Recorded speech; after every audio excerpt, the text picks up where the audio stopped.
When 9/11 happened, the average Joe Sixpack American went, why do they hate us?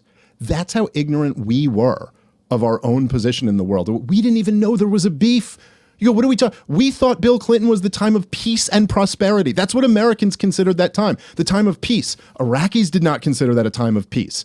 Hundreds of thousands of them were getting killed due to the blockade, Clinton's bombing campaign. It wasn't like there, but to us, it was like, oh, no, those were little wars. They didn't really mean anything, but it wasn't. Now, all you got to do is ask that question. And I'm sure it's almost like implicit in the Mark Levin world that, well, why do they hate us? They hate.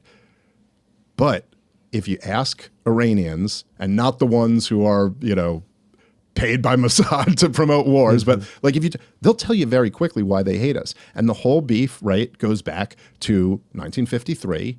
We overthrew their government. We installed a dictator who they did not like very much, who was not very kind to his political opponents, to put it mildly.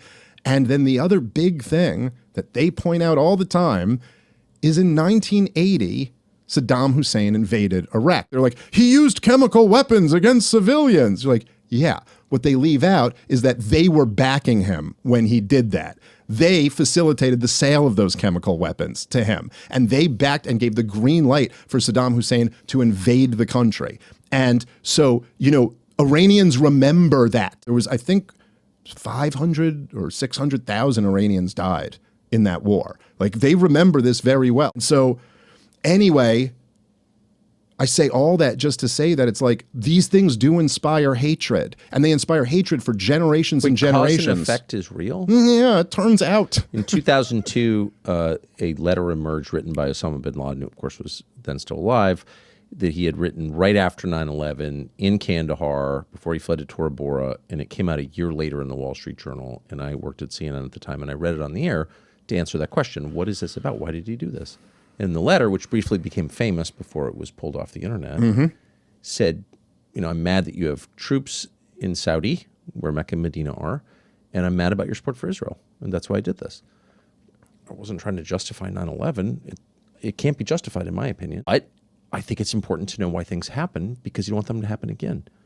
Well, a group of rabbis got together and called me an anti-Semite, which I wasn't then and I'm not now, and tried to get me fired from my job. A lawyer called me, well, they're all mad at you.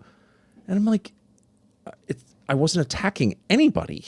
Of course, I just think it's more than Americans don't know. I think they've been prevented from knowing. Yeah, that's right.